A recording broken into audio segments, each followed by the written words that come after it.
Solo Leveling by Kang.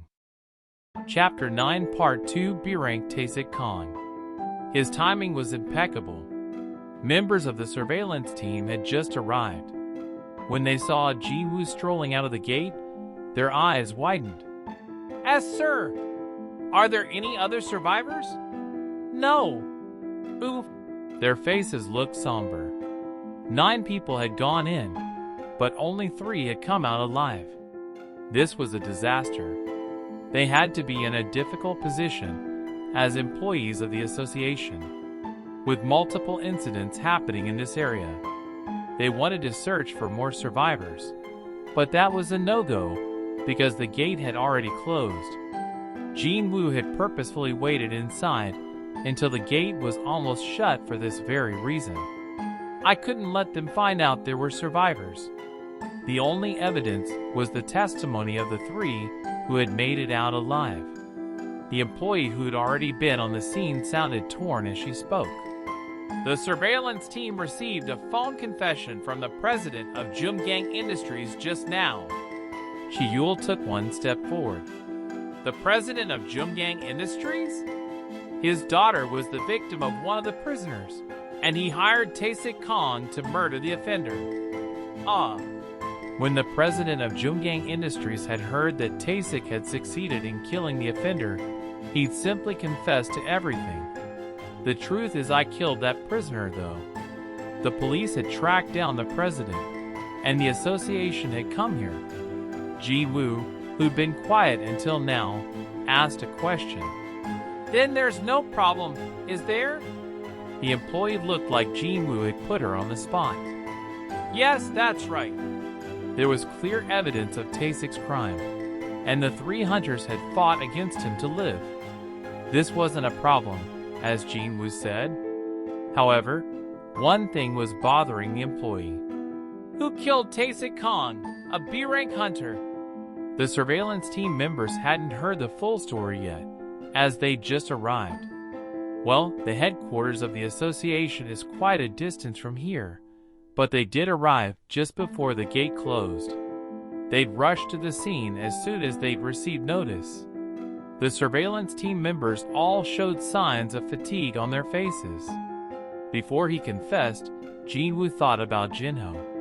It's too bad, but I guess I won't be able to help him with any raids. If Jin-woo went with the story that he had reawakened and got his rank reevaluated, he wouldn't be able to help Jinho. Jinho needed a low-rank hunter with incredibly good skills. All his plans would go down the drain once Jinwoo's rank went up. But then why was he feeling this way? Rather than feel guilty, he wanted to laugh when he pictured Jinho's sulking expression. It was too bad he'd lose that building he was supposed to get as compensation. Well, can't do much about that. Jin-woo was going to open his mouth and confess when I did it! Jinwoo's head turned in the direction of the voice. Juhi was there, staring at Chi-yul in surprise. Mr. Song. Chi-yul took a step toward the employee before Jin-woo could ask what he was doing. I'm the one who killed Taesik Kang. The employee had a look of disbelief on her face. You really defeated Hunter Taesik Kang, Hunter Chi-yul Song? Her reaction was understandable because not only was Chi-yul a C-rank hunter, but he was also missing his left arm. Meanwhile, Taesik had been a B-rank hunter, which was classified as a high rank. A high-rank hunter's power was beyond imagination.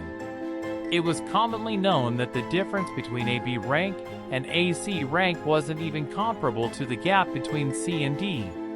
Chi-yul chuckled. Don't you see who was with me? Oh! Everyone's eyes turned to Juhi, who flushed and looked down. Juhi was a B-rank hunter. They hadn't considered her because she wasn't a combat hunter, but she was the same B rank as Taesik. There was no reason a C-rank hunter wouldn't be able to defeat a B ranker with the support of another B ranker. The surveillance team members nodded in understanding. Jin-woo quietly drew closer to Chi-yul, while the others were distracted. Why did you lie to them? Chi-yul also lowered his voice. I thought you were hiding your abilities for a reason. Was I being too nosy? Of course he hadn't been. Thanks to Chiyul, Jinwoo was avoiding a lot of trouble. This was why years of experience shouldn't be dismissed. Never, sir. Considering how much you've helped me, I'm glad to be of help to you. One of the surveillance team members approached them. Mr. Song, please come with us. We need your help with the report, if that's okay with you. Right. It was only Jinwoo and Juhee at the scene after Chiyul and the surveillance team left. The sun had already set a while ago. Juhee felt awkward because Jinwoo seemed quite different from before. After hesitating for a bit, she carefully approached him. Would you like to go for a walk? Does she want to talk about dinner? He was hungry after all that physical activity. Jinwoo gladly accepted. Sure. They walked quietly under the streetlights. Without getting ahead of each other, they simply strolled side by side, as if they'd practiced this. Juhee kept her eyes on her shoes. Anytime she raised her head, her gaze was automatically drawn to Jinwoo. She tried not to be self-conscious about it, but she couldn't help it. She'd felt comfortable around Jinwoo before, but now he gave off a powerful energy. It made it difficult for her to talk to him. What happened to him? Not only had he been able to defeat the B-rank hunter, but he'd changed completely. Juhee had no intention of prying because it was clear Jinwoo wanted to keep things secret, but she couldn't help thinking about how much he had changed. I wish he'd start the conversation at times like this. She felt for a second that Jinwoo's silence came across as almost heartless. Eventually, she stopped walking and started talking. Actually, I don't think I'll be able to eat anything today, so I'll return this to you. Jinwoo took the essence stone she was offering him. It was the same one Jinwoo had given her in the underground temple. Juhee's hand was shaking as she passed him the essence stone. That incident wasn't all that long ago, and she witnessed yet another one today. Juhee was a person full of fear. Jinwoo understood why she wouldn't want to go to dinner right now. Well, today isn't the only day. You don't have to return this to me now. Juhee shook her head. I'm going back to my hometown next week. It looked as though she was moving away on top of quitting her work as a hunter. Jinwoo would be sorry to see her go. Is it because of the incident? That's not the only reason, but... Juhee's face darkened as she recalled that day. Jinwoo quickly changed the subject. So where's home anyway? Busan. So Jinwoo. Her expression turned serious. Yes? Jinwoo removed the smile from his face when he sensed the change in Juhee's mood. She gazed at him. His two eyes showed a strong will to live. Only his had been on fire, full of strength, when everyone else had been trembling in despair inside the underground temple. She'd seen them close up. He has the eyes of a survivor. Those two eyes that never lost sight of hope had saved several people, including herself. No one else could have done that. Ba-dump, be-dump. Her heart started racing as she remembered that day. No. Juhee had no regrets about quitting. This job wasn't right for her. But she was sad that she wouldn't be able to see Jinwoo regularly. Would he think I'm weird if I asked to see him again? There were things she had to let go of. It would hurt her if she dwelled on them. Juhee smiled brightly and shook her head. It's nothing. If you happen to be in Busan, please give me a call. I'll treat you to some good sashimi. Sounds good.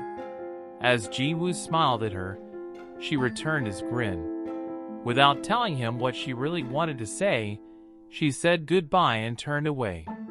The road home had never felt so long. Jinwoo headed to his apartment after saying goodbye to Juhee. He could see the old apartment building in the distance.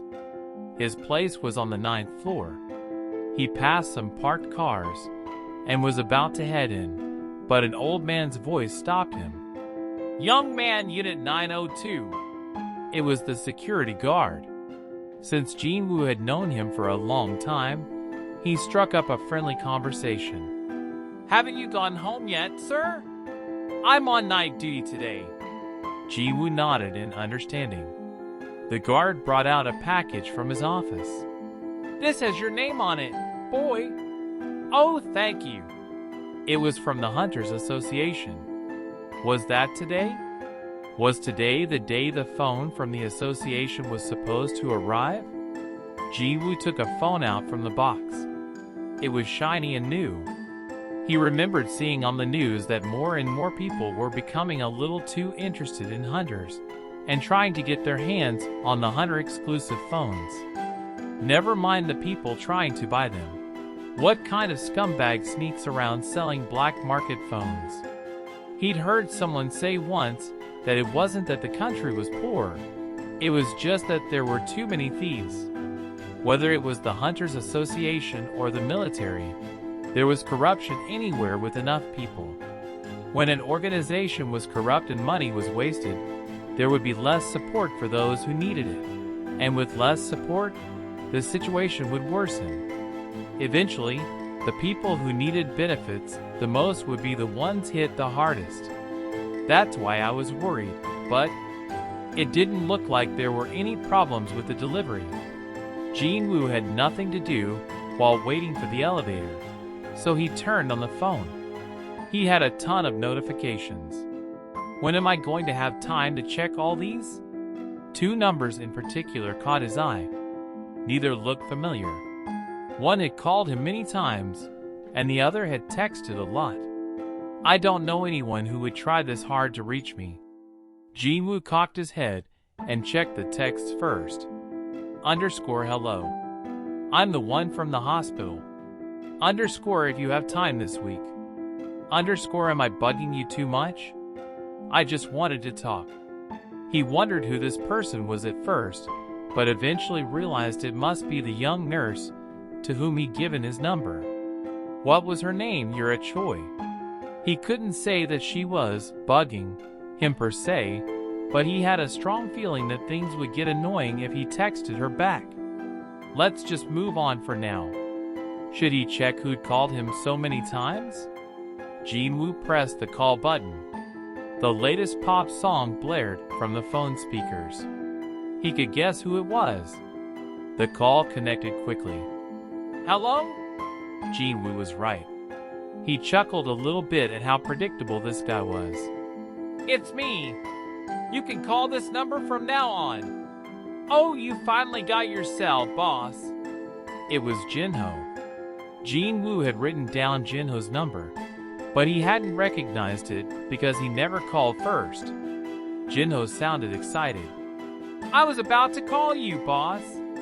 I have all the squad members now, so I'll pick you up tomorrow. Jinwoo could picture his bright face just from hearing his voice. He grinned. Great. See you tomorrow. Bip. The elevator arrived at the first floor, and its door opened right as he hung up the phone. Ding. Finally, there'd be a raid tomorrow. Jinwoo's heart raced at the thought. I need to level up as quickly as possible. He needed to raise his level, increase his abilities, and become stronger than everyone else. Money, honor, and power.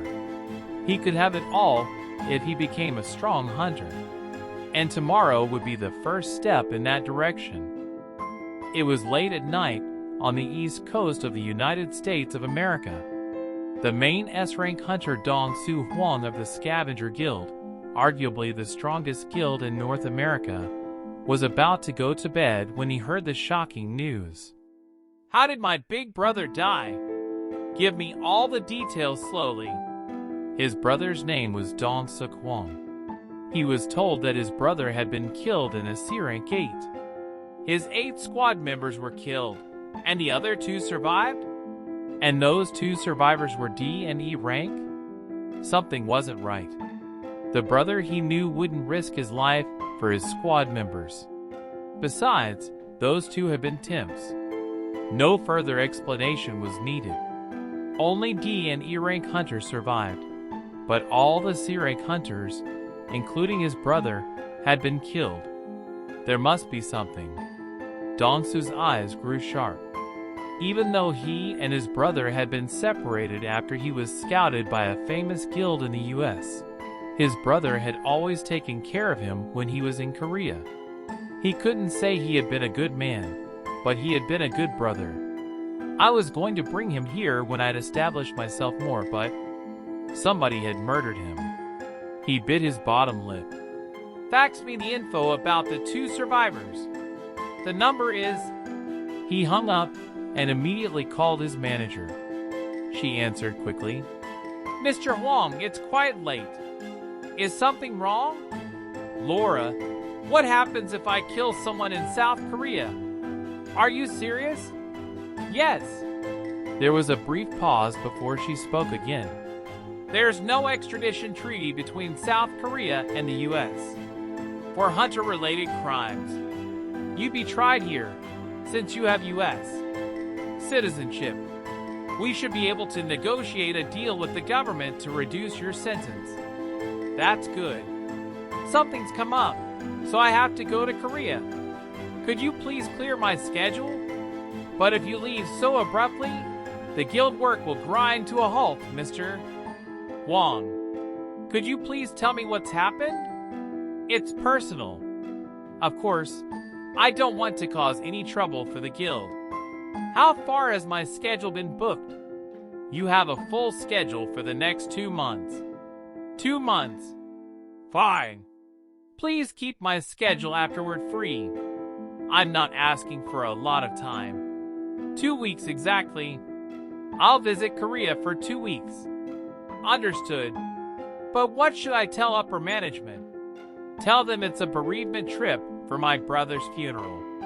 Yes, sir. I'll do that. Mr. Huang, if there's anything I can help, why? Click. He hung up the phone. He wasn't in the mood to hear words of comfort or advice. The fax he requested was coming in. He took the printouts from the machine. Pictures of the 2 hunters, their names, and short profiles were in the document. D-rank hunter Jin Ho-yu and E-rank hunter Jin Woo-sung. He hardened his resolve as he looked between the 2 pictures. I can probably get some answers from these 2. And if he found anything suspicious, they'll regret coming out of that dungeon alive. Dong-su saw red.